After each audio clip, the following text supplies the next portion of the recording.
السلام عليكم ورحمة الله وبركاته، ازيكم يا جماعة عاملين ايه؟ يا رب كلكم تكونوا بخير. يلا بقى النهارده كده أول يوم رمضان وأكلتنا النهارده حلوة جدا جدا ومشروباتنا كمان. وكل سنة وانتم طيبين والأمة الإسلامية يا رب بخير. تابع معايا الفيديو للآخر، ولو انت أول مرة تشوفيني ما تنسيش الاشتراك في القناة واللايك عشان يوصلك الفيديوهات اللي أنا هنزلها، وإن شاء الله قناتنا تكبر بيكم. طبعا الراعي الرسمي أول يوم رمضان هو المحشي. اللي هيعمل بقى محشي ورق عنب مع كرنب، اللي هيعمل محشي بقى مشكل كوسة وفلفل وبتنجان. ويا سلام النهارده بقى احنا هنعمل المحشي بقى كوسه وفلفل وبتنجان، وكمان هنعمل فراخ محمره وهنعمل ملوخيه، واكلتنا النهارده حلوه جدا. لما نكون كمان بقى عاملين تتبيله المحشي صح بتدي المحشي طعم تاني خالص. احنا بقى معانا بصلايه كبيره كده وحطينا معلقتين من السمنه البلدي، ويا سلام على السمنه البلدي، بتدي بجد الاكل طعم تاني خالص. ونزلنا بقى بالبصلايه الكبيره زي ما انتم شايفين كده، مقطعينها قطع صغيره، اصفرت معانا شويه، وابتديت اللي انا نزلت بالفلفل الاخضر. الفلفل عايزه تحطيه سبايسي زي ما تحبي، عايزه تحطيه بارد اللي يريحك. وهننزل بقى ايه بالثوم. الثوم بقى كمان مع البصل مع الفلفل، بجد الثوم بيدي يعني ريحه وطعم للمحشي حلوه قوي زي ما انتم شايفين كده. وبعد كده بقى هنقلبهم كويس مع بعض ياخدوا برضو مع بعض اللون الذهبي، وهبتدي اللي انا انزل بمعلقتين من الصلصه نعزز لون القوطه، وبعد كده نبتدي اللي احنا ننزل بالقوطه بتاعتنا، وننزل بقى بالتوابل وكده. المحشي والخلطه بتاعتنا حلوه جدا جدا. التوابل بقى هنحط ايه؟ هنحط ملح، هنحط فلفل اسود، هنحط بهارات المحشي، ويا سلام على البهارات المحشي بتخلي المحشي طعمه حلو جدا جدا. زي ما انتم شايفين كده خلاص هي خدت معايا اللون الذهبي، هبتدي ان انا انزل بمعلقتين من الصلصه تعزز لون القوطه، وبعد كده هبتدي ان انا انزل بالقوطه بتاعتي.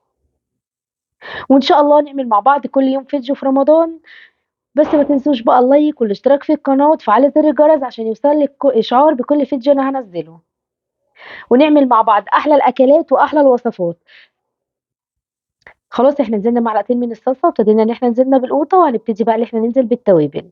زي ما قلت لكم معايا ملح، معايا فلفل اسود، الفلفل الاسود يعني نكتره شويه بيبقى حلو قوي، ومعانا شويه من السبع بهارات كده. وهنبتدي اللي احنا ننزل بخلطه المحشي. يبقى احنا معانا ملح فلفل اسود السبع بهارات خلطه المحشي، وشمي بقى ريحه المحشي ولا طعمه بيبقى حكايه. خلاص كده التوابل بتاعتنا جاهزه، وهنبتدي اللي احنا نقلبها كويس ونقفل بقى عليها كده ونسيبها بقى تتسبك براحتها. يا سلام على الريحه، شمين؟ اه شمين، ريحه حكايه صح. كل سنه وانتم طيبين.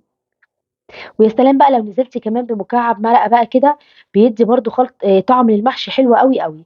برضه براحتِك، عايزة تنزلي بالمكعب المرقة، أنا لمّا بانزل بيه كده في خلطة المحشي وأنا باعملها في الصلصة كده باحطه في الصلصة بيبقى كده جميل أوي، أوي. بتتسبِّك بقى كده وبيبقى طعمها جميل. هنقفل بقى عليها ونسيبها تتسبِّك براحتها على ما نعلّق بقى على الفراخ بتاعتنا. ونتبِّل الفراخ كده بقى ونعمل شوربة حلوة جدًا، جدًا، نعرف نسقي بيها المحشي وكمان نعمل بيها شوية ملوخية يا سلام! زي ما أنتم شايفين كده. بُصّوا بقى لمّا آجي أسلُق الفراخ ما أقطّعهاش وبعد كده أسلُقها هتكِش معاكِ، لكن لأ أنتِ اسلُقيها على بعضها كده زي ما أنتم شايفين، وبعد كده لمّا تتسلق وتبقى كويسة وخلاص استوت معايا على النار، هابتدي بقى اللي أنا أقطّعها. لمّا أقطّعها وأحمّرها مش هتلاقي الفراخ كَشِّت معاكِ. هنا معايا الفرخة زي ما أنتم شايفين المَيّة غليت، وابتديت اللي أنا نزلت بالفراخ، وهانزل بقى بكعبين من المرقة، وهانزل بياقوتة وكمان بصل، وهانزل كمان بقى ببهارات الفراخ، توابل الفراخ وفلفل أسود وشوية من الملح، وكمان رشة من السبع بهارات، ويا سلام هتطلع معاكِ بجد أحلى شوربة تعرفي إن أنتِ تسقي بيها المحشي وكمان تعملي بيها الملوخية. ما لمّا تكون الشوربة كده متضبطة معايا وملحها كويس هتطلّع معايا الأكل حلو أوي. هنا نزلت بتوابل الفراخ زي ما أنتم شايفين، وهانزل كمان بالفلفل الأسود وشوية من الملح، وكمان رشة من السبع بهارات، ورق كمان لورا زي ما أنتم شايفين. وخلاص على كده الشوربة معايا بتاعتي حلوة جدًا، جدًا. لمّا أنزل بقى بالفراخ بتاعتي هابتدي اللي أنا أشيل الريم من على الوش، وبعد كده أنزل بالتوابل زي ما أنا قُلت لكم، وكمان البصل والقوطة، وأهدّي عليها النار وأقفل عليها، لإن أنتِ لو سِبتِ النار عالية الشوربة هتخرج معاكِ برّه الحلة. خلاص كده الفراخ بتاعتنا إحنا سِبناها وهدّينا عليها النار شوية وهتستوي براحتها، هاقلّبها الناحية التانية برضه هتستوي وخلاص هتبقى كده جاهزة معايا. تعالوا بقى نكمّل بقية المحشي. زي ما أنتم شايفين الصلصة اتسبّكت معايا ولونها حلو أوي، أوي، وريحتها كمان هيبقى طعمها جميل جدًا معاكِ. زي ما أنتم شايفين ابتديت اللي أنا نزلت بالرز زي ما انتم شايفين كده، اديته تقلبتين وكمان نزلت بالخضرة زي ما انتم شايفين، وكمان هادّي له كده تقلبتين وخلاص الصلصة كده جاهزة معايا اللي أنا أحشي بيها المحشي بتاعي. شايفين بقى الأكل طول ما إحنا داخلين مطبخنا ومرتبين أفكارنا ومرتبين مطبخنا، الأكل مش هياخد معانا أي وقت خالص. شايفين لونها عامل إزاي؟ حلو جدًا، جدًا، والّا كمان ريحتها، بجد كان طعمها حكاية. زي ما أنتم شايفين كده يا بنات، خلاص كده الصلصة بتاعتي حمرا وجميلة وتوابلها مضبوطة وحلوة جدًا، جدًا، وخلاص هي كده جاهزة معايا بقى اللي أنا أحشي المحشي بتاعي. هنا بقى أنا بافضّيها من الحلة في صينية عشان تهدى كده من على النار وأعرف اللي أنا أحشي المحشي. وهنا بقى كنت غسلت خلاص المحشي زي ما أنتم شايفين، أنا عاملة كوسة وفلفل وبتنجان، ابتديت بقى اللي أنا غسلتهم كويس وسِبتهم يتصفّوا وخلاص أنا كده بقى هاحشي المحشي. شايفين يا بنات أنا هنا باقول لكم إن أنا هاعمل فلفل وكوسة وبتنجان.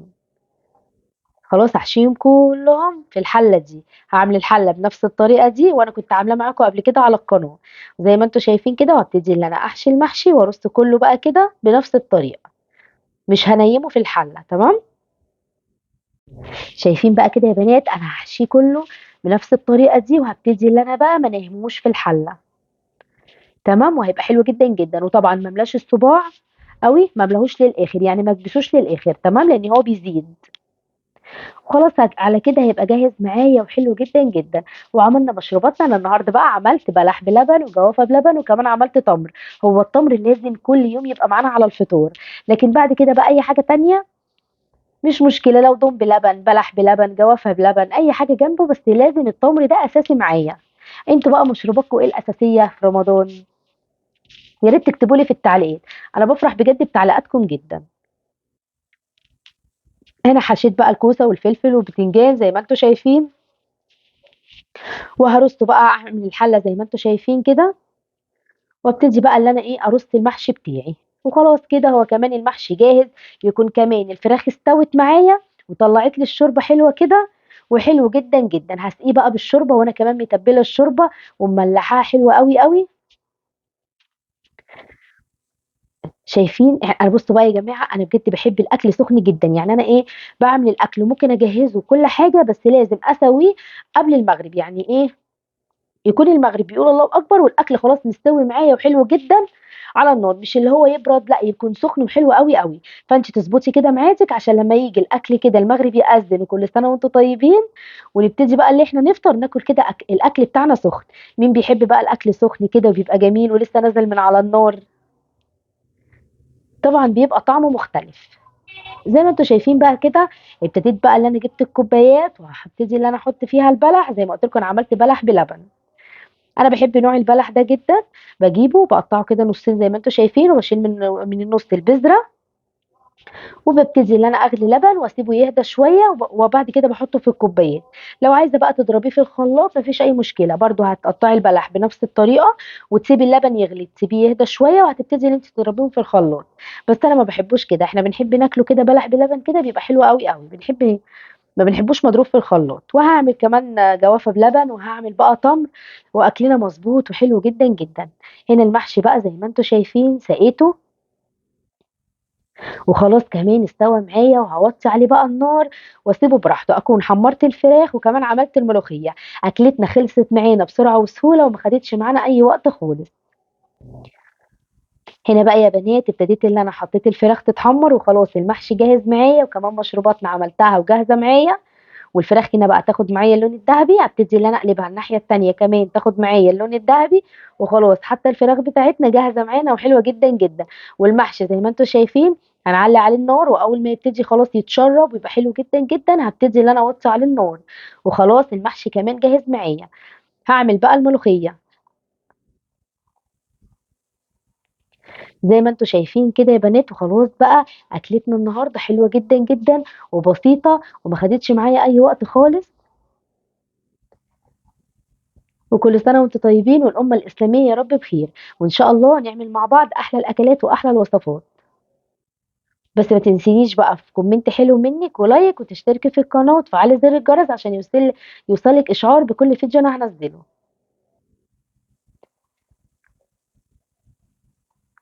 شايفين بقى كده يا بنات، أنا كمان هنا بقى كنت باخرّط الملوخية. خلاص خرّطت الملوخية والفراخ بتاعتي خدت لون الدهبي، ابتديت اللي أنا أقلبها الناحية التانية، أنا بنحبها كده بقى متحمّرة حلو كده، تمام، والمحشي كمان خلاص استوى معايا، وطّيت عليه النار عشان لمّا آجي بقى أحطّه كده على وقت المغرب يكون سُخن.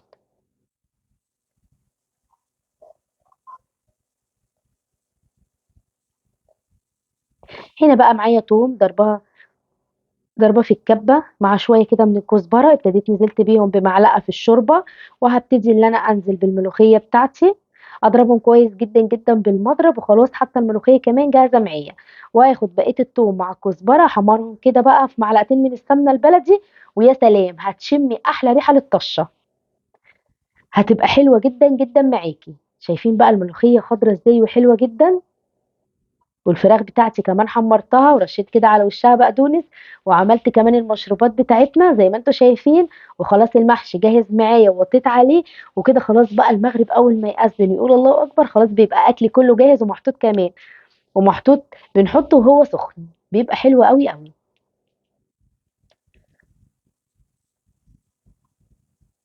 هنا يا بنات بقى نزلت بمعلقتين من السمنة البلدي، يا سلام على السمنة البلدي، بتدّي بجد طعم للملوخية حلو جدًا، جدًا، وهانزل بقى بالتوم وهاشم بقى وتشمي بقى أحلى ريحة للطشة. حلوة جدًا، جدًا. هنا باجهّز بقى الأطباق بتاعتي وخلاص أنا كمان عملت المشروبات، هنا غليت اللبن وسِبت اللبن يهدى شوية، ابتديت بقى اللي أنا أصُب في الكوبايات زي ما أنتم شايفين كده وخلاص البلح كمان جاهز معايا، وعاملة تمر زي ما أنتم شايفين كده وكمان عاملة جوافة بلبن.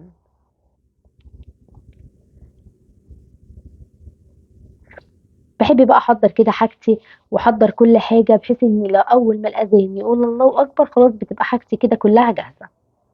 وكل سنة وأنتم طيبين وعُقبال الأيام عليكم بخير. خلاص زي ما أنتم شايفين الأكل جاهز معايا وخلاص كمان غرفته، شايفين شكل المحشي عامل إزاي؟ يا سلام! بجد شكله يفتح النِفس، يجوّع يعني. وخلاص الكوسة أهو والفلفل جاهزين معايا وكمان أهو التمر، هابتدي اللي أنا أصُبّه وكمان الجوافة بلبن وخلاص الفراخ بتاعتي كمان جاهزة. لو وصلتِ بقى معايا في الفيديو لحد هنا، ما تنسينيش في اللايك والاشتراك في القناة وتفعلي زر الجرس عشان يوصلِك إشعار بكل فيديو أنا هانزّله. وهنا كمان السلطة معايا ويا سلام بقى عاملين شوية سلطة حلوين جدًا.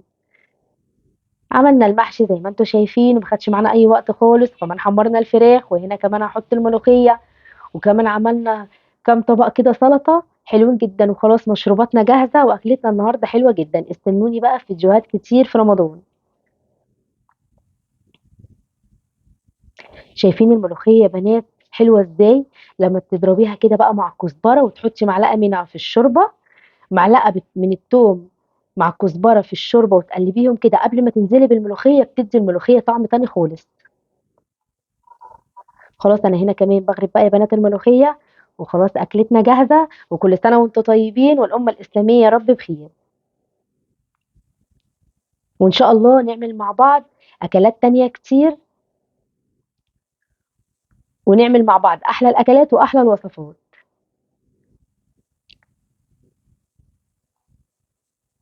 وهنا كمان بقى يا بنات كنت عاملة كنافة بالمهلبية حلوة جدًا، جدًا، أنا عملتها معاكم على القناة حلوة أوي، أوي، عملت أهو كنافة كمان بلبن، كنافة بالمهلبية زي ما أنتم شايفين كده، نحط بقى على وشها قشطة ويا سلام هتاكلي أحلى كنافة بجد.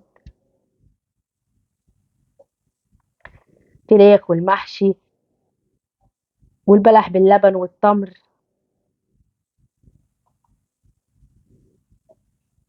وخلاص أكلتنا كده جاهزة وحلوة جدًا، جدًا. استنوني في فيديوهات تانية كتير وأشوفكم على خير إن شاء الله الفيديو اللي جاي، وما تنسينيش بقى في لايك وكومنت حلو منِّك، والسلام عليكم ورحمة الله وبركاته.